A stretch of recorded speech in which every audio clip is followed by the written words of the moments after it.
Hello everyone. बेटा आज जो हम टॉपिक करने जा रहे हैं वो है हमारा प्रिवेंटिव मेजर्स ऑफ कोरोजन, कि हम कोरोजन को कैसे कैसे रोक सकते हैं। तो इसमें हम काफ़ी सारी टेक्निक्स पढ़ेंगे। जैसे फर्स्ट है हमारी कि यूजिंग प्योर मेटल। इसमें बेटा ये आपको कहता है कि जहां तक भी हो सके आपको यूज करना हो, आप प्योर मेटल यूज कीजिए। आप उसकी मिक्सिंग मत कीजिए दूसरे मेटल के साथ, क्योंकि जैसे ही आप मिक्सिंग या इम्प्योरिटीज को इंक्रीज करेंगे तो क्या होगा, दैट लीड्स टू हेट्रोजीनिटी। और हेट्रोजीनिटी की वजह से क्या होगा कि जो आपने दो चीजें यूज की हैं, एक प्योर मेटल एक इम्प्योरिटी, उन दोनों का जो है इलेक्ट्रोड पोटेंशियल डिफरेंट होगा।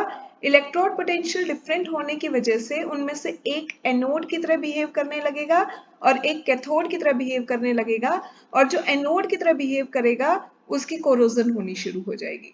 तो आप वो चांस ही मत दीजिए कि वहां पे हेट्रोजेनिटीज आए और उसकी वजह से उनका इलेक्ट्रोड पोटेंशियल डिफरेंट हो जाए। दूसरा बेटा ये इसमें कहता है कि आप प्रॉपर डिजाइनिंग कर सकते हैं। प्रॉपर डिजाइनिंग प्रॉपर डिजाइनिंग में ये आपको कहता है, देखिए फर्स्ट पॉइंट मैं अंडरलाइन कर देती हूँ, pure metal. Second is proper designing. Proper designing में ये आपको कहता है कि आप देखिए कभी भी ना कोरोजन को कंप्लीटली एलिमिनेट नहीं कर सकते, आप कम कर सकते हैं। कम करने के लिए मेटल, जैसे मान लो आपके ने घर पे कहीं पे आयरन का पाइप लगाया है, तो उसमें ना आप कोशिश कीजिए कि ऐसे कहीं पे भी एल शेप के शार्प बेंड्स ना दो, क्योंकि बेटा जहां पे शार्प एजेस आ गए ना, यहाँ पे with time dust dirt accumulate हो जाएगा। जहां पे डस्ट एंड डर्ट एक्यूमुलेट होगा वहां पे लेस सप्लाई ऑफ ऑक्सीजन होगी। लेस सप्लाई ऑफ ऑक्सीजन की वजह से जो ये पोर्शन है मेटल का, it will start acting as anode और ये कोरोड होना शुरू हो जाएगा। तो इसके बजाय कोशिश कीजिए, आप बेंड देना ही पड़े तो इस टाइप से सी टाइप में आप बेंड दीजिए। यहाँ पे धूल मिट्टी इकट्ठे होने के चांसेस कम हैं। अगर होते भी हैं, we can scrap it off using hard brush. आप आयरन ब्रश लेके उससे उसको इजीली रिमूव कर सकते हैं विद टाइम, ताकि ये पोर्शन मेटल का एनोड की तरह काम करना ना शुरू करे। इसमें भी आपको कहता है कि avoid using to dissimilar metals,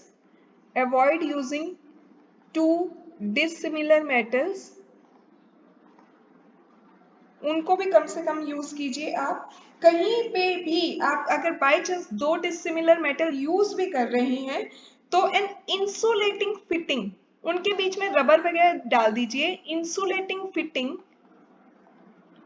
may be applied, उससे क्या होगा, वो एक दूसरे के डायरेक्ट कांटेक्ट में नहीं आएंगे। आपने कांटेक्ट ब्रेक कर दिया है। बीच में आप रबर की शीट डाल सकते हैं, प्लास्टिक शीट डाल सकते हैं, ताकि उन दोनों का आपस में डायरेक्ट कांटेक्ट ना हो। इसके बाद बेटा आप इसमें क्या कर सकते हैं, थर्ड पॉइंट आप ले सकते हैं कि रिमूवल ऑफ कोरोसिव कंस्टिट्यूएंट्स। देखिए थर्ड पॉइंट यहाँ येलो से लिख रही हूं मैं, removal of corrosive corrosive constituents. Corrosive constituents आपके क्या क्या हो सकते हैं? कोरोसिव कंस्टिट्यूएंट्स जो हैं बेटा आपके, वो उसमें एक तो आपका कोरोजन कौन कॉज कर रहा है, एसिडिक मीडियम कॉज कर रहा है या फिर एल्कलाइन मीडियम कॉज कर रहा है। तो ये कह रहे हैं कि आप कंडीशंस ऐसे कीजिए जहां तक फिजिबल हो पाए कि आसपास एनवायरनमेंट में एसिडिक कंडीशंस कम हो, एल्कलाइन कंडीशन कम हो, क्योंकि ये क्या करते हैं, ये इलेक्ट्रोलाइट का काम करना शुरू कर देते हैं और ये इलेक्ट्रोड रिएक्शन को फैसिलिटेट करते हैं, कोरोजन को फास्ट कर देते हैं। जहां पे न्यूट्रल पीएच होगी वहां पे कोरोजन कम होगा एज कंपेयर टू कि अगर आपकी पीएच एसिडिक है या एल्कलाइन है। तो आप कोशिश कीजिए कि आसपास जो आपका एनवायरनमेंट है वहां पे एसिडिक या एल्कलाइन मीडियम ना हो। इसके अलावा अब हम नेक्स्ट शीट पे लिख रहे हैं, इसके अलावा आप क्या कर सकते हैं, यूज ऑफ इनहिबिटर्स कर सकते हैं। यूज ऑफ इनहिबिटर्स क्या होता है बेटा, इनहिबिटर होता है जो किसी रिएक्शन को इनहिबिट करता है, which inhibit, inhibit means resist, रोकता है, रेजिस्ट द रिएक्शन। ठीक है। आपने पूरे चैप्टर में अगर और वीडियो लिंक्स देखे हो तो आपने देखा होगा कि एनोड पे ऑक्सीडेशन रिएक्शन होती है और उसका कोरोजन होता है एनोड का। और कैथोड पे रिडक्शन रिएक्शन होती है। ओवरऑल सेल रिएक्शन में हमारा एनोड जो है वो कोरोड हो जाता है। तो ये कहता है बेटा कि इनहिबिटर क्या होते हैं, इन रिएक्शंस को, ऑक्सीडेशन रिएक्शन को या रिडक्शन रिएक्शन को इनहिबिट करेंगे, रोकेंगे होने से। जो एनोड पे ऑक्सीडेशन रिएक्शन को रोकेगा होने से उसको हम बोलते हैं एनोडिक इनहिबिटर। जो कैथोड पे रिडक्शन रिएक्शन होने से रोकेगा उसको हम बोलेंगे कैथोडिक इनहिबिटर। तो ये इनहिबिटर आप यूज कर सकते हो, रिएक्शन नहीं होगी, रिएक्शन नहीं होगी तो कोरोजन नहीं होगी। ठीक है, it's as simple as that. उसके बाद बेटा एक बहुत इंपॉर्टेंट आता है इसमें कैथोडिक प्रोटेक्शन। ये जो टॉपिक है इस पे आपको अलग से भी एक वीडियो मिलेगा, क्योंकि इस पे हमेशा 5 to 6 मार्क्स का क्वेश्चन आता ही आता है। तो इसके लिए मैं अलग से भी वीडियो रिकॉर्ड करूंगी। अभी इसमें मैं आपको ब्रीफ आइडिया ये दे रही हूँ कि आपको पता है कि ऑक्सीडेशन एनोड पे होती है और हमेशा उसी की कोरोजन होती है। तो जिस मेटल को आप कोरोजन से प्रोटेक्ट करना चाहते हैं, बचाना चाहते हैं, उसको आप कैथोड बना दीजिए। उससे भी ज्यादा रिएक्टिव मेटल उसके कांटेक्ट में ले आइए, ताकि वो जो ज्यादा रिएक्टिव मेटल है वो एनोड की तरह काम करने लग जाए, और जिसको आप प्रोटेक्ट करना चाहते थे वो आपका कैथोड बन जाए।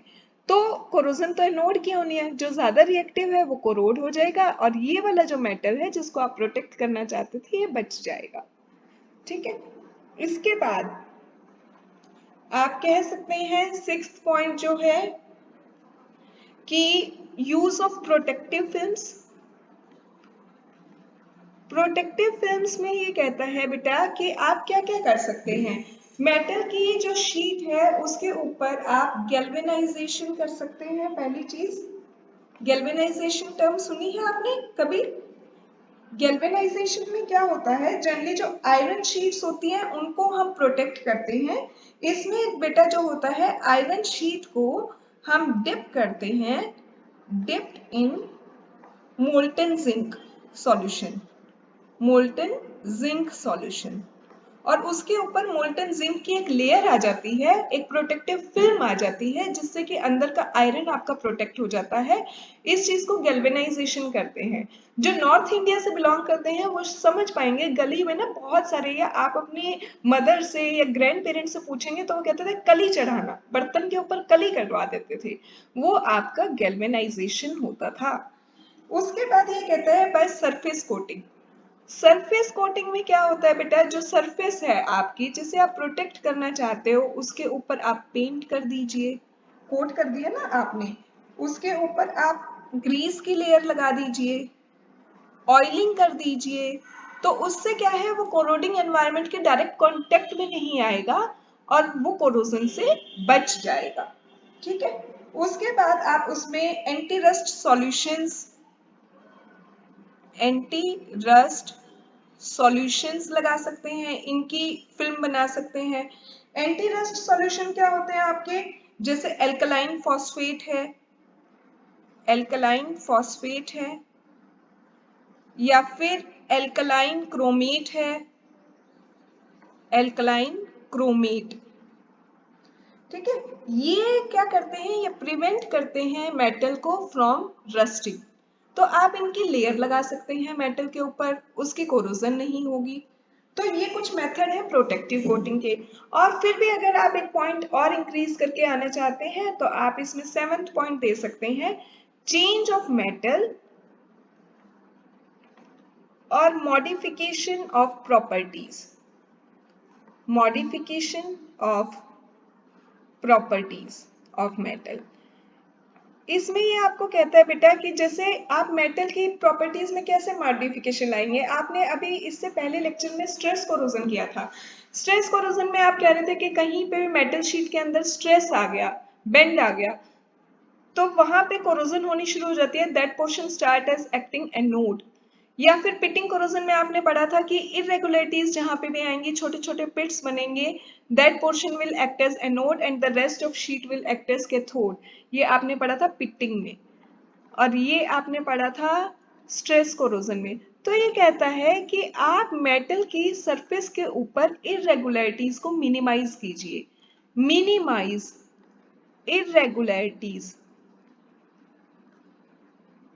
ऑन मेटल सरफेस, जहां पिट्स नहीं होंगी, टेंसाइल स्ट्रेंथ नहीं, स्ट्रेस नहीं होगा, ये सब स्ट्रेस नहीं होगा बेटा, तो वहां पे क्या होगा, वहां पे आपका कोरोजन कम होगा। तो आपको मेटल की प्रॉपर्टीज मॉडिफाई करनी पड़ेंगी ताकि कोरोजन कम हो।